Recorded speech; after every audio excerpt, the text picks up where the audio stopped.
Keep your radio dial right here. You're locked into the hottest news station on the planet. Hot 702.5 in FM sound. Blazing today's hip-hop, R&B, and pop music. Keeping your radio on fire. Bringing you the hottest, realest, riskiest talk shows live 24/7. Live on hot7025fm.com.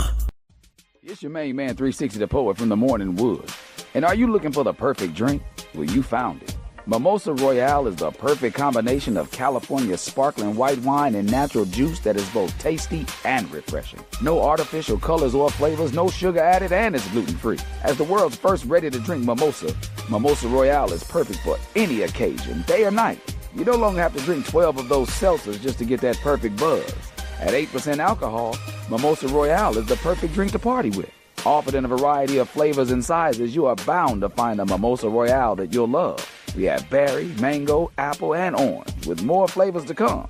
Mimosa Royale is the most award-winning flavored wine that serves in bottles or cans. You can find them online at drinkmimosa.com or find them at your local liquor store. Ask for it by name. Mimosa Royale.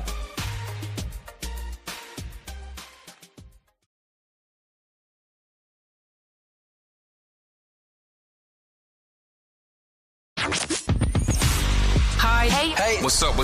All your favorite artists. Check it out. Say my name. DJ Khaled. This is Mila J. Bruno Mars. On hot7025fm.com.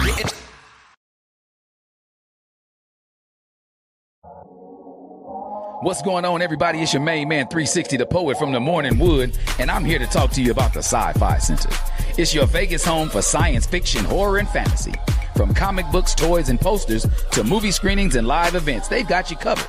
Located at 900 Caron Avenue, Suite B209, give them a call, 702-900-4335, or reach them at thescificenter.com.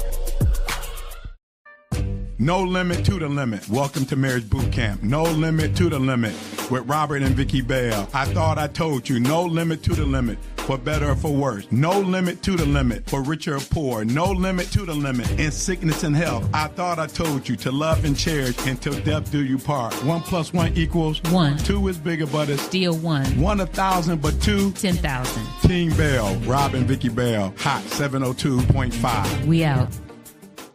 Welcome to Marriage Bootcamp with Vicky and Robert Bell on Hot 702.5 FM, Risky Radio. Hey, my name is Vicky Bell. Welcome to Marriage Bootcamp / Marriage Warfare. For those who are seeking a marriage mindset, I want to introduce my co-host of, almost 29 years, the Commitment Colonel, Robert Bell. And then we have some special guests with us today. I want to welcome you back to this episode featuring these two powerhouses in marriage. We have Prestel and we have Kamal, and they're here to make a real impact in the world on relationships and marriage. We're thrilled to welcome them both back to the show. I want to tell you a little bit about... Welcome back, y'all. Welcome back. Thank you. Good to be here. Happy New Year. Happy New Year. Y'all relax. Just take a sip of water, relax. Everything going to be all right. We're gonna iron out all the wrinkles and get this thing hopping. Go ahead, Lady Bell. I'm sorry.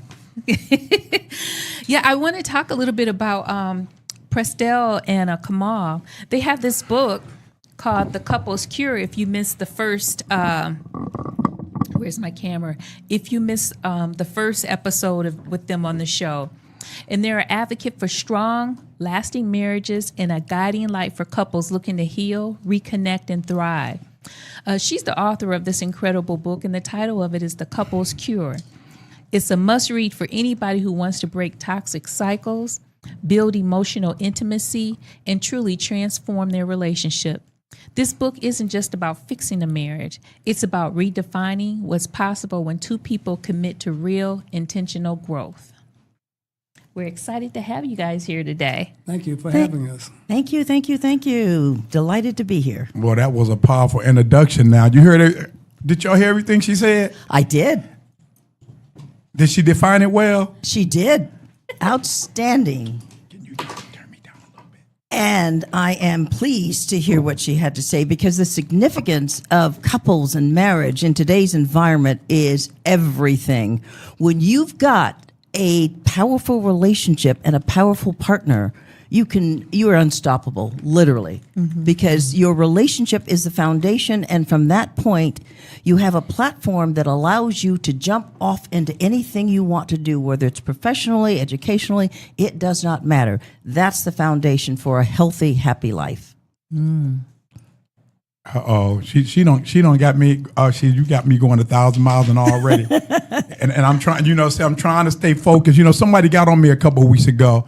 They told me. What did the lady tell me, Lady Bell? To not talk so loud. She told me not because to. Yeah, it seemed like you were fussing. Yeah, she said, "I be trying to watch you. Feel like you fussing at me the whole time." So I don't feel that way. You know what, Robert? The thing is, that is your personality. You have a dynamic personality that reaches out and grabs everybody and anybody that comes across your path. Can you say it louder for the people in the back, please? That's who you are. Sometimes people are soft-spoken, and that's okay. There's nothing wrong with that. And then you've got those that are right in the middle. That's okay, too. You have a dynamic personality. Keep it up. Don't change that. It don't intimidate you? Don't scare you? Not at all. Well, thank you. Thank you. Lady Bell, what about you? After No, it doesn't bother me. Okay, all right. Well, okay, so where we gonna start at? We talked to Vicky. Gave you an introduction of the book, powerful introduction of the book. What? I'm gonna let her describe the book before we get into the chapters of the book. Okay. You're gonna have her describe the book. Well, give us a quick. For those who didn't see you guys the first time you was here, give us a quick.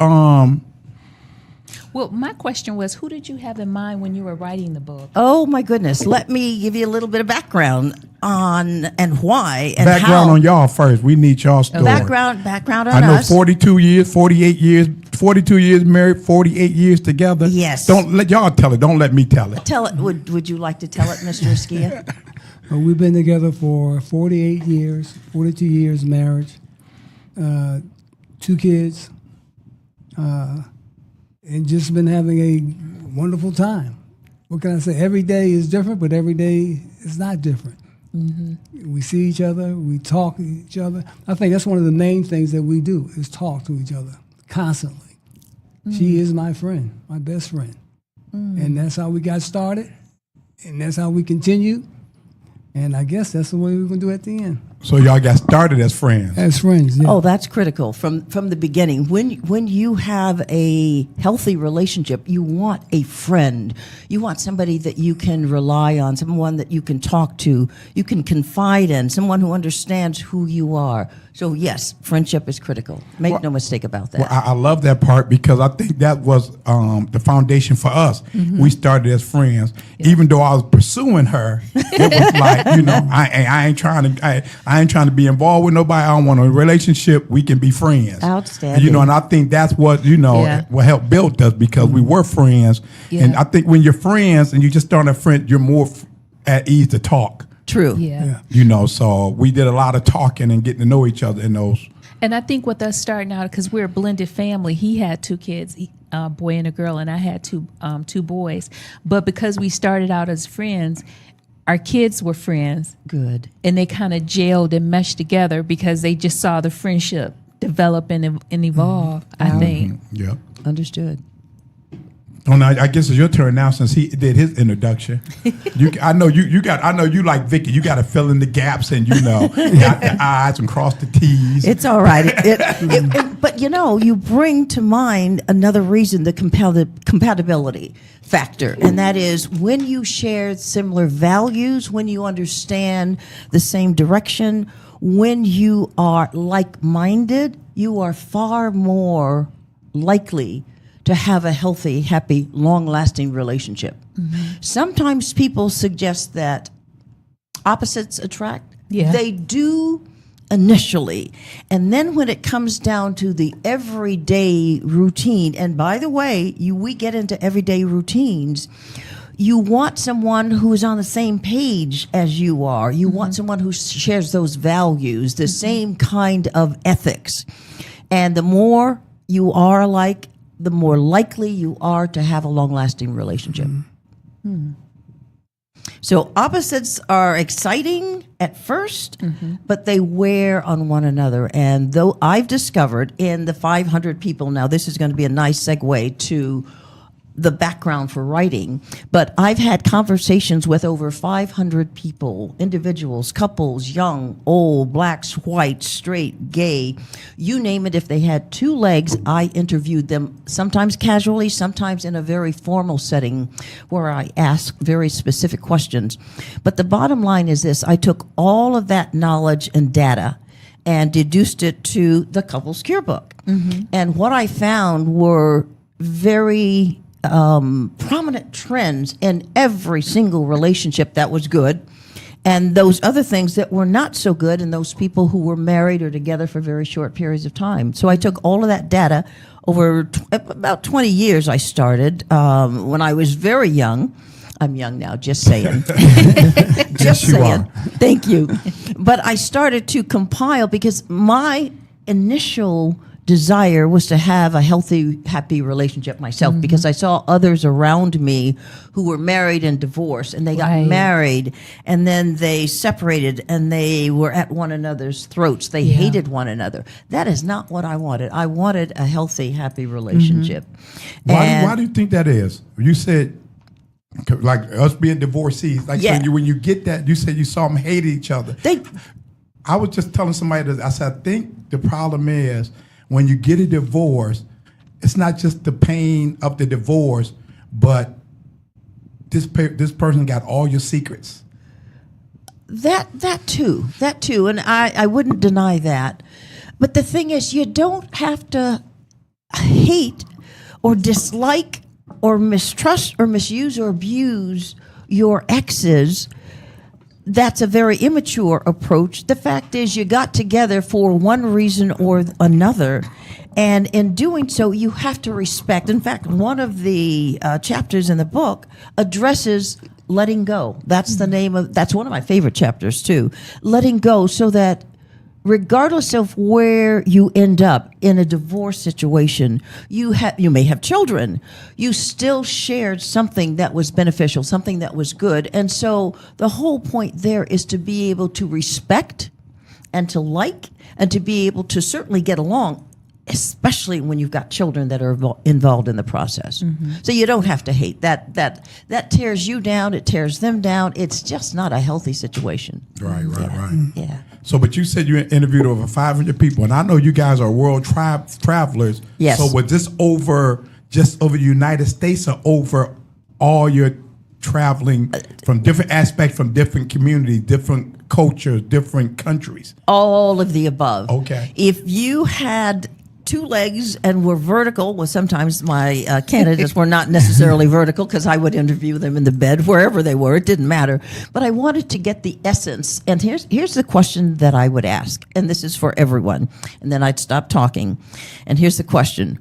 Give me 3 factors of what it is that makes for healthy, happy relationships. And then I'd start talking, or stop talking and let them talk. And Could you repeat that question? Sure. Simple question. What is it that makes for healthy, happy relationships? Healthy, happy relationship. That's right.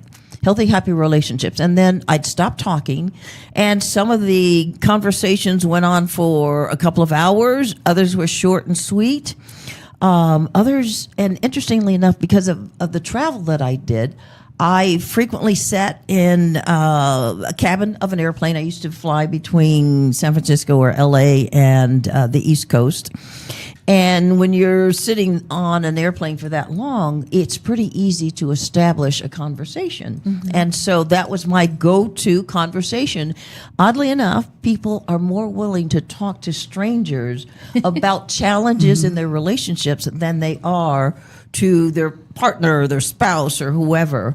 Why do you think that is? Because they are free. There is I don't judge. I simply listen.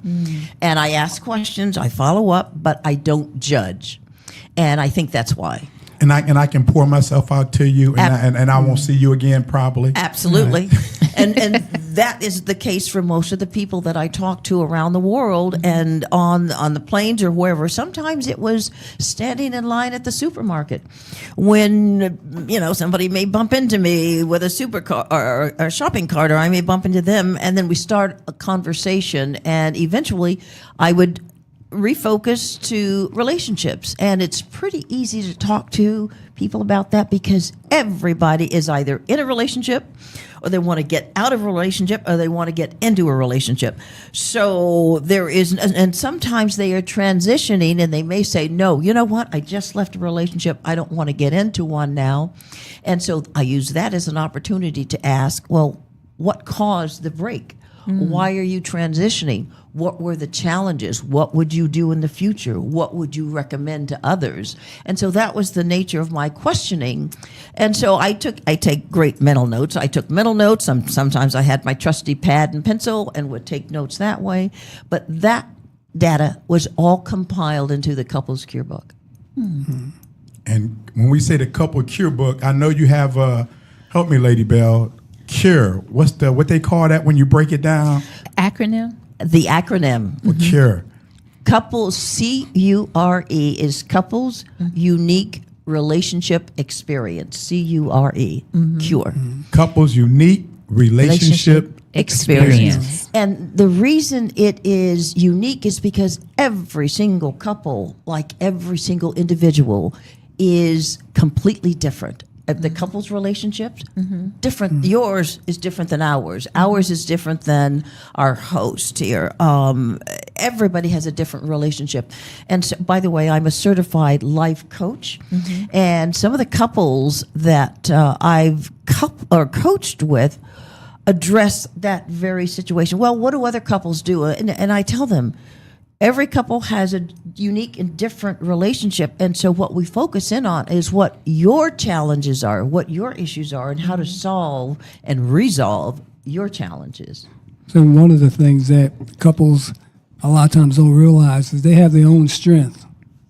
And when something falls apart or something happens, they have to rely on their own self, their own strength, as opposed to relying on their weaknesses. I'm afraid I cannot step out my bounds. This is the way things work, and I can't move from it. They got to use what they have, use their strength. If their strength is being quiet, and be quiet and listen. If their strength is being vocal, then be vocal. But you have to recognize that before you get married or before you start getting together, so you don't get a shock once they start opening up and start being loud or start being quiet. But do you think most people that get married do that? So you got to recognize that before you get married. Do you think a lot of couples don't recognize a lot of stuff? Or me and Vicky did a thing. We did a topic on DNA. You do not ask, or you did not ask, because you don't even want to know. You know. Well, because even though it might be a red flag, and everybody has red flag, but can I handle that red flag? Right. well, in my practice and my recommendation is that it is absolutely necessary that you talk about these kinds of things before you get married, before you get into a relationship. Let me give you a classic example. I counseled with a couple. They're now divorced. He wanted children. She didn't. They never talked about it before they got married. Wow is right. Right. They didn't talk about money. This particular couple, people don't talk about finances. You know, at one time there was back in, now I'm dating my husband's age. Back in the 60s and 70s and 80s, people wanted to know what sign you were before they hooked up. Remember that? Are we compatible? Absolutely. Now the question is, what's your FICO score? How are you with money? How do you handle money? Who does the finances in your relationship? Sometimes it's Vicky may do it. Sometimes it's Robert. Likewise with us. When we started out, my husband did the finances. I do them now. But the fact is, couples don't talk about those kinds of things. Where do we live? What do we do when we have children? Do we want to live on the East Coast or the West Coast? Where do we want to go to school? Do you want to work and let me stay home and or I go to school and you work, or whatever those kinds of major life-changing decisions are? People don't talk about those, and they really should. So, to your DNA questions, by all means, talk about the do not. What is it? Do not address. People did not ask, or they do not ask. Okay, do not ask. I don't know whether they're afraid to ask or discuss it. Religion is another one. Yeah. When you come from different backgrounds, different experiences, how do you want to reach the children? Where do you want to go? Do you want to have them involved in spiritual or religious backgrounds? Those kinds of things really need to be asked and discussed. So I don't know if I heard you right. People don't ask these questions. Why don't you think people ask or get into the depth of the finances, or do you want to have children? How many children do you want to have? Oh, absolutely. Who's going to handle the money? Absolutely. What is your FICO score? That's okay. That's a scary question. It these is. days. It is. There was another young lady that I counseled with did not ask those questions. Her husband, he was short term, former husband, was reckless with money, could not manage any money at all, and they subsequently divorced. But the point is, talk about those kinds of things before you get married. I think, Robert, that people get so tied up in that whirlwind romance because it's exciting, it's new, it's thrilling, and all of those emotions come out, and it's that wonderful feeling. And you've got to step back just a wee bit and take a look at some of the real substances of everyday life with this person, especially when you want to consider marriage. What is the fear of losing that feeling once you get married? The couple have that type of fear. I've got those feelings, I'm feeling great. Then if I start probing them And about their asking. FICO score. Yeah. Am I going to run them off is the Right, question. right, yeah, right. yeah.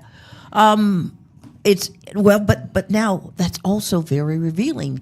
If I ask a question about your FICO score or how you handle finances, and you are apprehensive about telling me, that is a red flag. Take a look and listen to what he or she is saying. If they don't want to discuss it now, why not? And when will they want to discuss something as serious as finances? Now. It's so easy now versus years ago, you had to order your credit report, from all 3 credit bureaus. Now you can just pull up an app in Credit Karma and see what whoever has going on. It's such an easy conversation. It is. Even if you've got a credit that is not good, then speak on it. Don't be dishonest, because when you violate that trust, then the relationship goes down. Yeah. It goes downhill from there. But speak on it and say, hey, you know what? I got into some bad ways. My credit score is bad, but I'm working on it. And if you work with me, we can do it together, and I think we've got a future. And that's the way I'd handle it. Well, you say be honest about it. And, the couples that we have counsel, and a lot of couples we know, how honest do I have to be if we're going in 50-50, long as I'm providing my 50% of the finances, whatever else is going on is basically, it's none of, we don't hear people say it's none of his business. It's none of her business. Long as I'm putting in what I got to put in the house kitty. Right. So how truthful do I have to be long as I'm meeting my 50%? I don't necessarily agree with that, because relationships, household responsibilities are never 50-50. Even though you think they may be, you want to accept the fact that they are. Let me give you a couple of examples. Suppose I'm working and my husband gets laid off. We start out, we're both working, but he gets laid off. Then what? I have a couple, here's another example, where they split the bills. I think he paid the mortgage and she had the utilities and car note or whatever. But it was basically a 50-50 split because their mortgage was pretty hefty. And she got laid off. He said, that's not my problem. You are still responsible for the utilities, the car note, and whatever else it was. They're now divorced. But that's why I say that even though it may sound good at the beginning, it does not always work out that way. So that I have to pitch in and do something extra in order to compensate. Or what about our savings? Do we have savings? Because we've got one in the family who has been laid off. But that 50-50 die-hard position, I'm doing my share, you're doing yours, and whatever else happens behind the scenes does not matter. That is not a healthy relationship, not in my opinion. Yeah, when we first got married, I picked out a couple to be our mentors, who I had a lot of respect for. But like I said last week, you can have respect for people once you start sitting down, breaking bread with people and hanging out with people, and then you start seeing the real people. And then when we sat down with them, okay, and we was like, okay, well, what's y'all, how do y'all work out finance and this and that? She was like, oh, I just pay, I buy groceries and I pay the electric bill. He pay everything else. I said, well, what if he loses his job? He better figure it out. As soon as we got in the car, I was like, oh, they won't be mentoring us.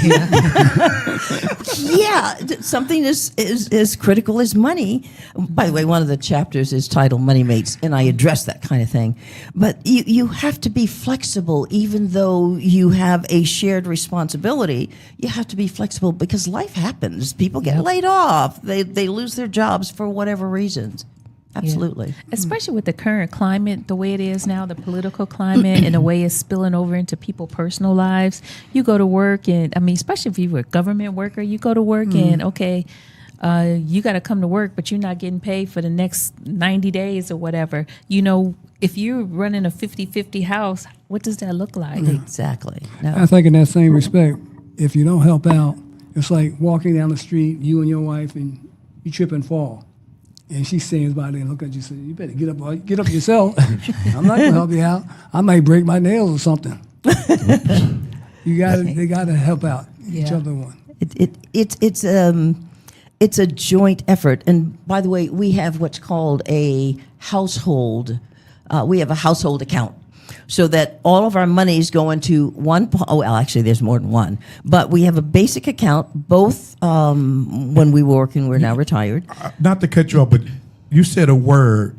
You said about the money. Yes. What monies? Collective. Another word you use. I'm trying to say. You can say it again. Collective you community. You said joint. You said all. Our. You said all our money. Oh, all our money. Yeah, my money is my money. His money is my money. I like that. Just joking. But no, it's our money. It's collective money. It's joint money. It's household money. It's not his money nor mine. It's our money. I haven't seen any money in I don't know how long. Say it louder for Rob in the back. But the lights are on. It's that trust. Oh, absolutely. You know, she's been handling our finances since day one. You know, and here it is 29 years later, and she's still handling finance. It's not about no long guess, you know, but it's you trust her you until she give me reason not to. There you go. Yeah, and the only thing I told her, anytime when I hit that light switch, them lights better come on. When I turn on that water better come on. Yep. Yeah, when I put that, if I slide that car, it better not say insufficient funds or anything. Declined or whatever. Yep.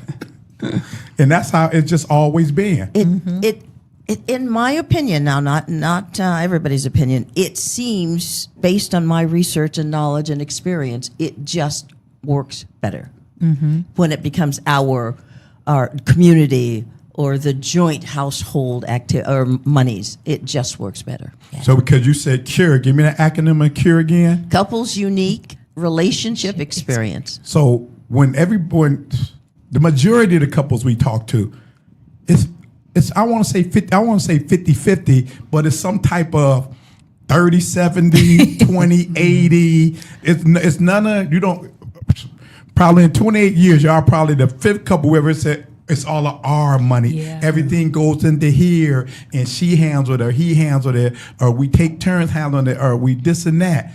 Majority of the people we talk to, oh no, I pay 20%, he pay 80%, or I do this or I do that. You know, we have for years had it's not even a written, it's an understood agreement. If it's more than $200 at one point, we would say, hey, I want to do this or that or buy this or that. What do you think? So that there is discussion and there's agreement. With the exception of one time when I was sick, my husband and my son went out to get milk. That was the problem. They came back with a TV. How the milk turn into TV? I don't know. It was either milk. Was it milk or bread? I know one or the other. But our son was very young, and we talked about the TV, and they come back with the TV. But it was no harm, no foul. But y'all had that limit. And normally, when you had that limit, you discussed it before you went. Generally speaking, right. yeah. Now things are a little more expensive, so we don't always do that. Right. But that was an example because we were both working and contributing and doing what we had to do. But it has worked thus far. But see, in today's society, like say, because that was I think ours was 100. Yeah. I think ours was 100. And back then, can I tell the purse story? Yes, you could tell the purse story. Back then, the name brand purses for black women was a Coach. Not one a Coach. Coach and Dooney Burke. Was it a Coach or Dooney Burke you won? Both of them. You won one. No. It was like $250. D&B. It was one of them. It was like $250, and she was like, "I want to get." I was like, "No, we're not spending no $250 on no purse." He sure did. Hey, now $250 is just a drop in the hat for a purse for those people who want name brand. But you're talking brands. almost 30 years ago, though. You know, absolutely. D&B's were very nice. I have a couple of them myself. Yeah, that was. But now today you got the thing we're talking about money. You got what women say. That's why I got to keep my own money. He's not going to tell me what to do with my money. And I guess my thing with money, and I'm going a little bit different direction. I guess my thing with money is, how can you be so guarded over your money, but you laying down with me every night and giving me your body? Let me tell you You got more guard over your money than your body.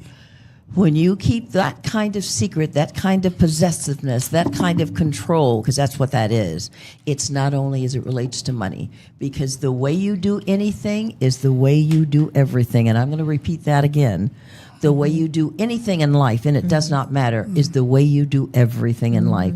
So if that person is so concerned about keeping and hiding and protecting so that the partner doesn't know about it, there are other secrets that they're keeping. Trust me. And you say, and that's never a good thing when someone is. Well, I don't want to say that part because you have to. I got wealthy friends who like, look, I can pay everything, but you can't. A man's supposed to pay everything. You can say that when you're worth $3 million. You can say that. Absolutely. The average black man is only making $45,000 a year. Really? The average black household. What we just said it last week is what the average black household. Was it 58 or 68? I think it was 68. The average black household is only no kidding. Wow. 68.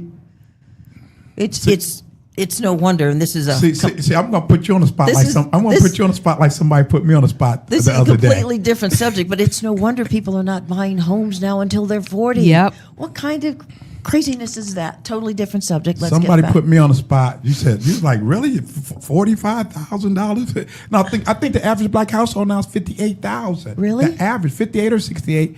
But somebody said to me, You just looking like it up, engineer? told me I was not in so many words, but my feelings was hurt. It was 56 to 58,000. The median household income for black households in the U.S. was around 56,000 to 58,000 in 2023. Wow. Significantly lower than white households, with figures varying slightly. And that's a whole. We'll come back. We'll discuss that, but not today. Yeah, that's a whole nother discussion. White households is 84 to 87,000. That's surprisingly low to you, though. Yes. Yeah. It really is. is. That's why somebody told me the other day when I said, well, everybody should have $1,000 emergency fund. They told me I was out of touch. Oh, yeah. Way out of touch. But like I told them, I guess I was thinking of a couple who've been married 15, 20 years. Right. I guess I'm always thinking in the married sense and been married a while and being established. So I think I was thinking in that sense of you've been married 15, 20 years, you ain't got $1,000. But you know what? I'm talking about $1,000 at home in the mattress under the, my parents was, very low working class, but my daddy always had But you know Always what? Back had then money. they did though, because like my grandmother, I mean, boy, her bank was up here. She'd pull out something in a minute. I mean, and she didn't make a lot of money, but she'd pull it out. Here you go, 5, 10, and you know they weren't spenders. I think They were not spenders. And the Attorney General in Fonnie Willis, Atlanta, remember her? And she said, well, my father taught me to always carry cash and to have cash. Do you remember her? Do you remember her? And that's the kind of household that we grew up in, where we always keep bank, and you always, as a young lady, you always leave the house with money. You never know when you may need to make a phone call or whatever. Keep a quarter in your pocket. Absolutely. Yep, I always keep my stash. But in today's environment, no one carries the money. Everyone just uses Yeah, debit card. that's where they Yeah. that's where Everybody they, that's uses what, debit card or and that's where they leading us to. Where Yeah. you don't want you to, you go get gas, you look at that price, $3.29, but then oh no, $3.29 is cash price, but nobody's coming there to pay cash. Exactly. So why are you advertising cash price? But you know what? I just want to put it out there for people who like are making 58, 59,000. They're like, how can I get to 1,000? Just incrementally, maybe out of each check, put $5, $10 aside and don't touch it. Hey, didn't you just say they just was out of touch $1,000? No, but if you just put it away, just a little bit. And the key is start with 10%, not $5 or $10, whatever it is, 10%, because you won't miss it. And you put it away, and it's consistency. And eventually you will build that bank account up so that you do have that $1,000 and more. Well, one thing is certain. If you don't start saving, you don't start putting away anything, you won't have anything. You will never have anything. Yes. And I just got Can you repeat that again? If you don't, If you don't have anything, if you don't start putting it away, you won't have anything. And this next generation I really worry about because there are no more pensions. So they really they have to get in the habit of saving. I know, what we're saying, but even if it's just 1-2% putting in a 401k, something, because there's no pensions anymore. Yes. well, you did. And that's y'all scary. don't did financial advisor. Y'all do. Don't you teach something there? I was a He does. financial He was a advisor. financial Right. So, $1,000 is ridiculous for the average person. You got to start someplace. You got to Yeah, start you do. someplace. Yeah, you If do. you got $1,000, that's more than what you had before. Yeah. Especially if you keep it for a while. And, And just so you know, when my very first job, I worked for 75 cents per hour. 75 cents, not dollars. 75 cents per hour. Yeah. Hey, you giving us an idea how old you are now? 75 cents. 75 cents an hour. Yeah. Yes. But That's over before the my years- time. But the thing is, even back then, I had a car. I bought a car. I couldn't drive it; it was a stick shift. That's the car I wanted. But be that as it may, that's a whole nother story. But the thing is, I put money away even back then, and it was consistent. And I think that's the key to anything. You have to. And live within your means.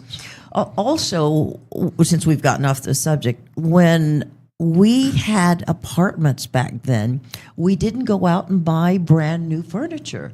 My very first bed was a mattress. I couldn't afford the frame, the headboard, the frame, and everything that went with it. So I bought a really, really, really good mattress, put it on the floor until I could afford to buy the rest of the bed, and that's exactly what I did. We had cinder blocks and 2x4s for bookshelves. And I bought a secondhand dining table and 4 chairs. And so everything that I owned belonged to somebody else. It was not new. And guess what? I was happy with that. Because I didn't want to go into debt. Yeah. Right. But it worked. It Yep. worked for me at that time. I used to use milk crates. There you go. Milk crates. And you know what I use for now really I'm dating. When I was in school, I would have milk crates and have my sweaters in there. That's right. And I had one of those big AT&T telephone cables that we shellacked and used that as a coffee table. Back in the day, that's exactly what we did. But I like the key word you used. You said living within your means. Yes. And see, that's one thing we always did. We always lived below our means. Yeah. Yes. You know, like you go buy this house. Oh yeah, you qualify for $1 million.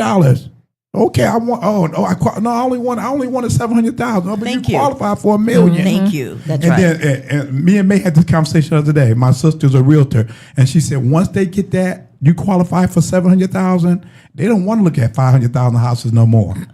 Yeah. The man said I qualify for 700,000. I want to go look at that. I want to go look at that one. We just seen one over there, you know. So The challenge there is they become house poor. Yeah. They buy that $1 million home, and no doubt that it's beautiful, and they love it. But what about the rest of their life? What about their Exactly. lifestyle? because you can't take cinder blocks and 2x4s in that $1 million house. Absolutely not. Absolutely not. Yep. And then you've got to have the appropriate car to go along with the $1 million house. So they become slaves to their home and to their cars. And that's not good. Then their FICO scores go down because, heaven forbid, that they get laid off or something else happens health-wise. Problematic. But you know, it's unfortunate. We live in a right now society where everybody, I call it the bling bling, where, you know, they get so caught up in looking at social media and they have to have this now. They have to have that now. And, you know, it's constantly all this posting of all this extravagant stuff. And that's the mindset now. It is. And not everybody is in that position to be able to afford that. No, not when you look at what the median income is. So when you looked over all those, let's say 20 years you did this research talking to these 500 plus people. Absolutely. What did you see? So over all those years, you saw the same trend or? Same trends. And that's what we've got. May I go through? Do we have time? Yeah, go ahead. Yeah. I think we do. How much time we got left, boss lady? Okay. 8 minutes? 8 Okay. minutes. Perfect. Time flies when you're having fun. What I'll do is just share the chapter titles, and all of these were deduced based on the conversations, the knowledge, the input that I received from other people. And so the subtitles, I want you to listen to the subtitles too, because they're really kind of clever. But chapter 1 is self-knowledge. Subtitle, Who the Heck Am I Anyway? That is all about discovering who you are, what you want out of life, what your values are, what's important. Do you know what makes you happy?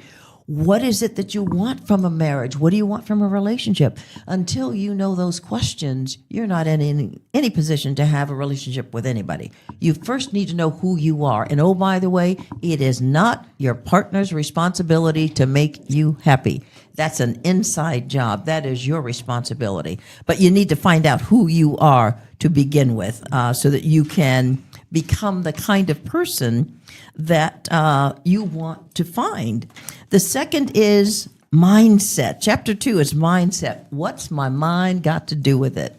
And this chapter is all about establishing the kind of mindset that will allow you to have that healthy, happy relationship where you've got to trust until someone gives you the option of saying, hey, maybe he or she is not trustworthy. But the second one is all about the mindset. Chapter 3, and I'll move quickly, is about embracing change. Why change? The title of it is Embracing Change, but here's the real crux of the issue. Rise of the Phoenix Opportunity. The rise of the Phoenix. So whatever you've had in the past is not necessarily what you need to have right now. Change yourself and your relationships will change. So it's the rise of the Phoenix Opportunity for chapter 3. So the rise of the Phoenix is for people. I think I know the story of the Phoenix. That's after the crash and burn. Yes. Raising up from the ashes. Yes, sir. Okay. That's it. Chapter 4 is the message. Chapter 4 is all about communications, and the subtitle is Loving Communications. I call it the Morse code of relationships. And when people divorce or when people have challenges and they list on their divorce paperwork irreconcilable differences, what that says is they are not able to communicate.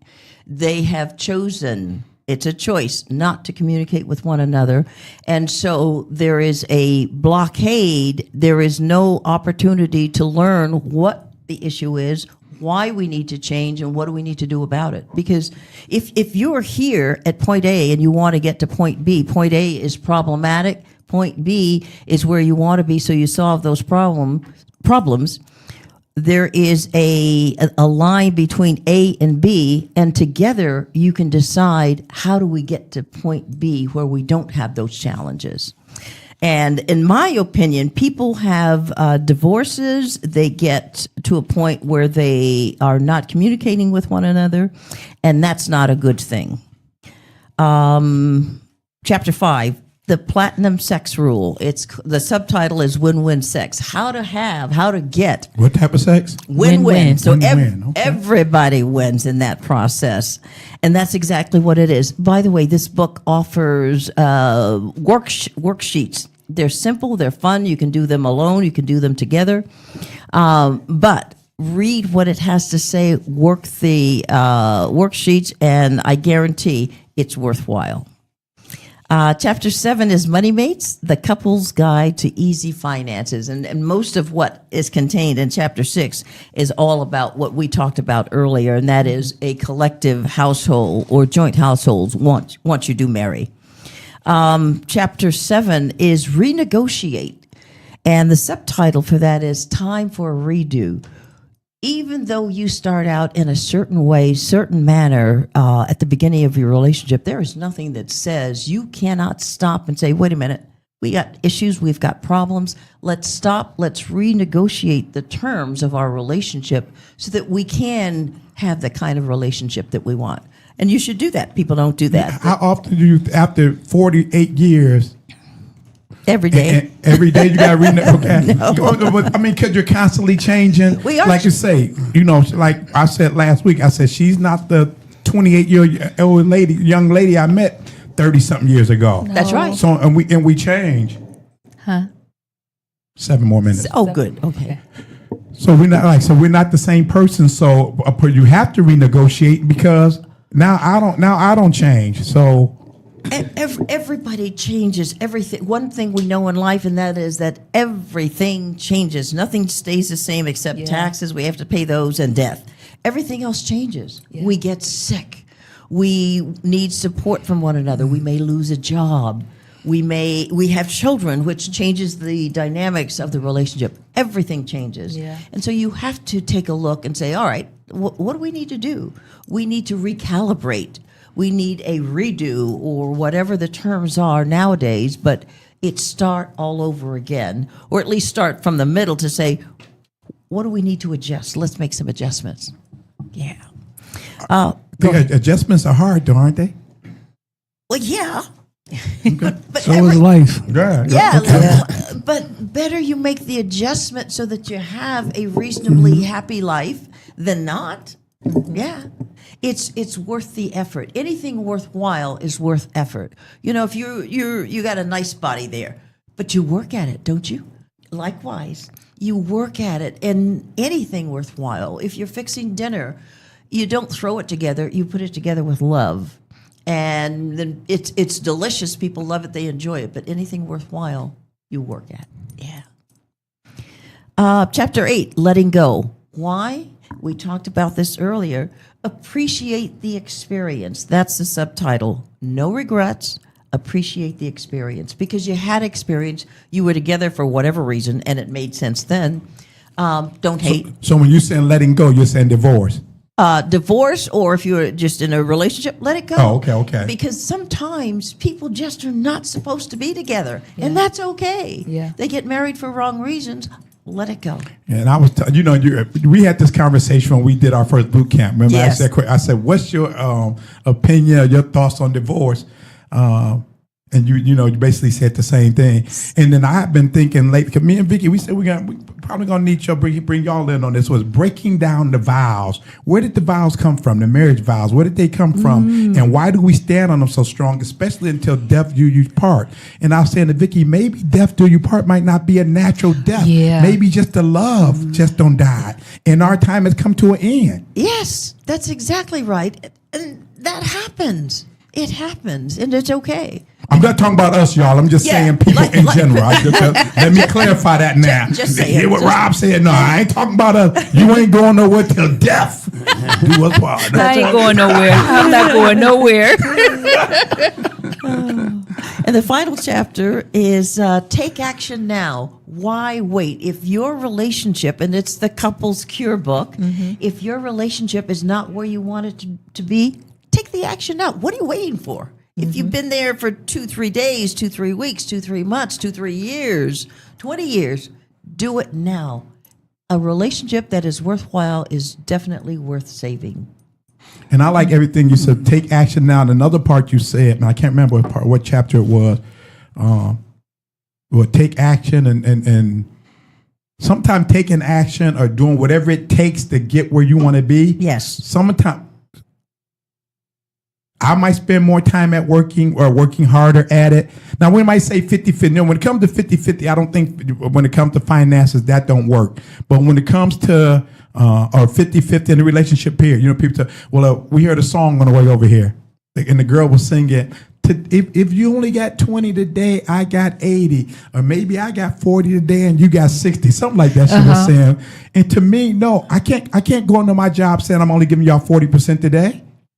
I can't go to my job and say I'm giving you 50% today. That's right. You don't want to be working beside me and I say, well, there go Rob, always giving 20%. I got to give 80%, and we making the same pay and this and that.